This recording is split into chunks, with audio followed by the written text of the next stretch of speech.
Welcome to my class. আজকের ক্লাসে আলোচনা করব কোয়ান্টাম সংখ্যা। কোয়ান্টাম সংখ্যা কি কি হয়? কোয়ান্টাম সংখ্যা চার রকম হয়। একটা হচ্ছে N, l, m, S.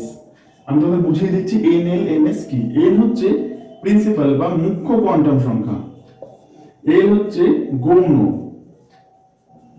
M হচ্ছে চুম্বকীয়, আর এস হচ্ছে স্পিন কোয়ান্টাম নাম্বার। তাহলে চারটে কোয়ান্টাম সংখ্যা চার রকম তাৎপর্য। কি কি?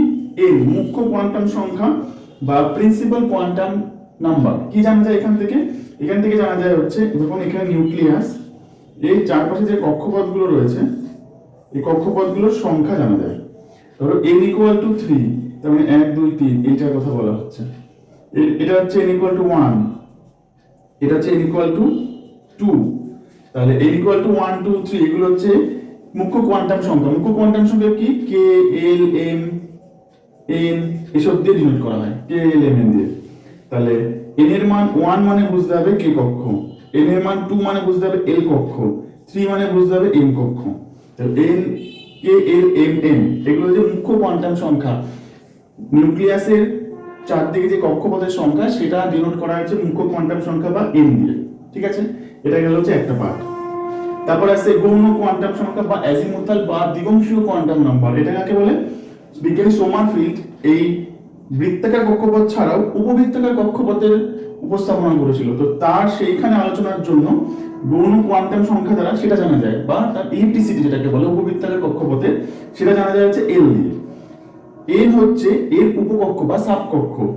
এল হচ্ছে এস পি ডি এফ, এগুলো হচ্ছে উপকক্ষ, এগুলোর মান জানা যায়।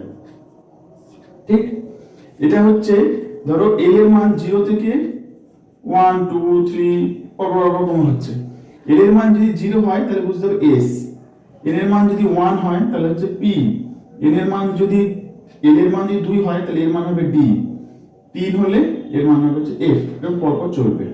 তো এটা হচ্ছে গৌণ বা দিগংশীয় কোয়ান্টাম নাম্বার। এল এর মান 0 1 2 3 হলে এসপিডিএফ এই উপকক্ষগুলোকে রিপ্রেজেন্ট করবে। ঠিক আছে, তারপরে আসছে চুম্বকীয় কোয়ান্টাম সংখ্যা। চুম্বকীয় কোয়ান্টাম সংখ্যা কি? বর্ণালীগুলো যে আরো চৌম্বক প্রভাবের ফলে যে আরো বিশ্লিষ্ট হয়ে যায়, যাকে জিম্যান ইফেক্ট বলে, তার মান জানা যায় হচ্ছে এম এর দ্বারা। এম এর মান কি হয়? এল এর মানের উপর এম এর মান নির্ভরশীল। ধরো এল এর মান, এম এর মান হয় হচ্ছে -l থেকে +l পর্যন্ত। টোটাল 2l + 1 সংখ্যক মান হয়। এম এর মান হচ্ছে টোটাল 2l + 1 সংখ্যক। তাহলে আমি এল এর মান 0 ধরি, এল এর মান যদি 0 হয় তাহলে এম এর মানও 0 হবে। এল এর মান যদি 1, এটা হচ্ছে এল এর মান 0। এখন এল এর মান 1, এল এর মান 1 হলে এম এর মান হবে -1 0 +1। ঠিক আছে, -1 0 +1, তার মানে বুঝতে হবে এটা পি কক্ষ। পি কক্ষের মধ্যে তিনটে ভাগ আছে। ঠিক আছে, px py pz। এল এর মান যদি 2 হয় তাহলে m এর মান হবে -2 -1 0 +1 +2। ঠিক, আর লাস্টে আছে স্পিন কোয়ান্টাম নাম্বার। ইলেকট্রন গুলো ক্লকওয়াইজ অথবা অ্যান্টি ক্লকওয়াইজ ঘুরতে পারে।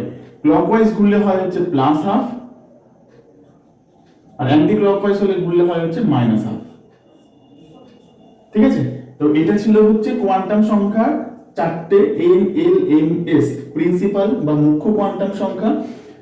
এল দিগংশীয় বা অ্যাজিমুথাল কোয়ান্টাম নাম্বার, এম হচ্ছে ম্যাগনেটিক কোয়ান্টাম নাম্বার বা চুম্বকীয় কোয়ান্টাম সংখ্যা, এইচ হচ্ছে স্পিন কোয়ান্টাম নাম্বার।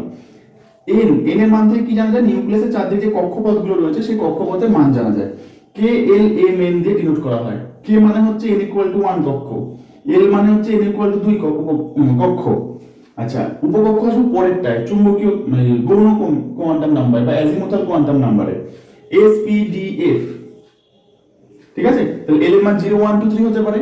এল এর মান 0 হলে এস, 1 হলে পি, 2 হলে ডি, 3 হলে এফ। এটা হচ্ছে গৌণ বা অ্যাজিমুথাল কোয়ান্টাম নাম্বার। তারপর আছে এম বা ম্যাগনেটিক কোয়ান্টাম নাম্বার। এটা কি জানা যায়? এটা জিম্যান ইফেক্ট ব্যাখ্যা করা যায় চুম্বকীয় কোয়ান্টাম নাম্বার দিয়ে। চুম্বকীয় কোয়ান্টাম নাম্বার কি হয়? -l থেকে +l। তাহলে 2l + 1 সংখ্যক টোটাল নাম্বার থাকবে, তাহলে m এর মান 0 হলে l এর মান 0 হবে, l এর মান 1 হলে -1 0 + 1, l এর মান 2 হলে -2 -1 0 + 1 + 2। আর স্পিন কোয়ান্টাম নাম্বার কি ইলেকট্রন ক্লকওয়াইজ এবং অ্যান্টি ক্লকওয়াইজ যে কোনো ভাবে ঘুরতে পারে, ক্লকওয়াইজ হলে প্লাস আপ, অ্যান্টি ক্লকওয়াইজ হলে মাইনাস আপ। তাহলে এটা ছিল হচ্ছে আমার আজকে কোয়ান্টাম সংখ্যার উপর ক্লাস।